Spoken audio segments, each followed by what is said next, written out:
So all the surgery is done at a fully accredited surgical center. It's called Quad A approval. You always want to ask to make sure the surgery center is accredited. Surgery takes about an hour to do. It's always done under general anesthesia, and a medical doctor is providing general anesthesia to you, not a CRNA. The day of surgery, you'll come in. Like I said, surgery takes an hour. You'll go to sleep. After surgery, you'll spend about 45 minutes to an hour in recovery. And then that day, someone has to drive you home. So who's that going to be? Who's going to pick you up and drive you home? A friend. Friend. And what's friend's name? Do you know? Walter. Walter. So Walter will take you home. You'll have pain medicine. You'll have antibiotics. You have nausea medicine and muscle spasm medicine.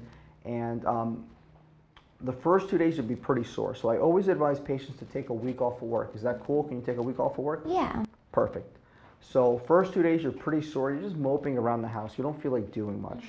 Days 3, 4, and 5, you'll begin to feel much better. You could do basic things, shopping, restaurant, you could do your hair, makeup. Any normal thing you do on a daily, you could do at days 3, 4, and 5. Typically around that time, patients will also start to wean themselves off pain medicine. And usually by the 5th day, most patients are completely off narcotics. By 7 days, you're gonna feel a lot like yourself. I'll see you for a follow-up. If everything looks good at the follow-up, at that point you can resume light activity. Light activity is simply walking on a treadmill, walking on an incline, like a brisk walk, light stuff. Yeah. Are you a gym person? Yes. What kind of stuff do you like to do? I love cardio, so running, cycling. Cycling, gotcha. Do you do weights too? Yeah. Some weights? Okay. Like a lighter weight, but lighter yeah. weight, gotcha. So I'd say first week, don't do anything. Second week, very light stuff that I mentioned.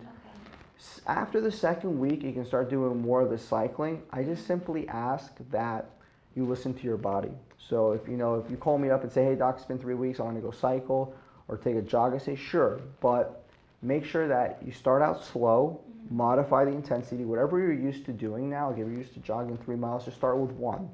And if at any point you feel uncomfortable or something doesn't feel right, you're in some discomfort, I simply ask you to stop. So just listen to your body.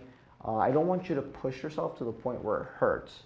But typically somewhere around the 2nd or 3rd week, you can do jogging and lower body resistance. And then by 3 to 4 weeks, you're doing more upper body resistance and running. And by a month, you're completely healed. Every patient's a little bit different, but those are kind of the general guidelines. And again, I'm okay with you trying an activity at the 2nd, 3rd, 4th week mark, just as long as you listen to your body. And if something doesn't feel right, just take a break and give it a couple days. Okay. Sounds good? Yeah, that sounds good. Awesome.